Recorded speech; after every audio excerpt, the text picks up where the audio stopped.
Hindi lamang pagkilala kundi malaking insentibo pa ang ipinagkaloob ni Pangulong Ferdinand R. Marcos Jr. sa mga atletang nagpakita ng dedikasyon at galing sa katatapos lamang na 2023 Asian Games. Ang mga yan sa sentro ng balita mula kay Rod Lagusad.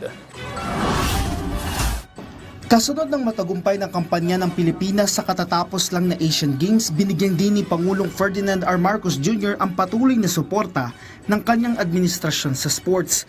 Kasama dito ang ipinatutupad na 5 taong Sports Development Plan 2023 to 2028 ng Philippine Sports Commission para tugunan ng mga pangangailangan ng mga Pilipinong atleta. Kasama na ang pag-engganyo ng partisipasyon ng lahat ng level ng pamahalaan at maging ng pribadong sektor.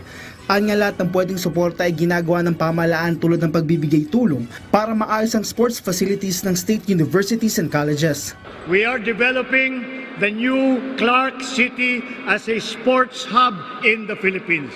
Our national athletes and those training to represent the country in international sports will also utilize the training facilities of the new Clark City Athletic Stadium and the Aquatic Center for free. Kasama ding tututukan ng Pangulo ang mga atletang nagka-injury habang nasa training o sa mismong kompetisyon. So I direct the Philippine Sports Commission work with PAGCOR and other agency to strengthen our medical scientific athlete services unit. We need to bring to help our injured athletes so that they recover quickly and they can get back in the game. Bukod pa dito, para naman makapagsanay ng mga bagong atleta, The government established the National Academy of Sports to promote the development of the athletic skills and talents of students through a secondary education program. The Learning Center and Training Facility at the New Clark City sa Capas, Tarlac ay tinayo. anya inaasahan na pabibilisin ng National Academy of Sports at Basis Conversion Development Authority ang pag-operate ng pasilidad. Pinangunahan din ng Pangulo ang selebrasyon ng pagkapanalo ng ating mga pambato sa Asian Games katuwang ang Office of the President at Presidential Communications Office. Masaya at maingay na sinalubong sa Rizal Memorial Coliseum ang mga Pilipinong atleta na nag-uwi ng medalya mula sa Asian Games.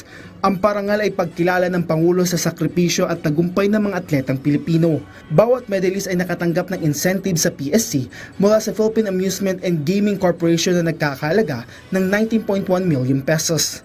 Aabot naman sa 22.8 million pesos ang karagdagang incentive na natanggap ng mga medalist mula sa Office of the President. Ayon sa Pangulo, dahil sa karangalang naiuwi ng mga medalist ay napataas nila ang moral ng bansa, kaya masaya ang mga Pilipino. Sa kabuuan, ang Pilipinas ay nasa 17th spot sa ranking ng katatapos lang na Asian Games na may 18 medalya, kung saan 4 dito ang gintong medalya. Rod Lagusad, para sa Bayan.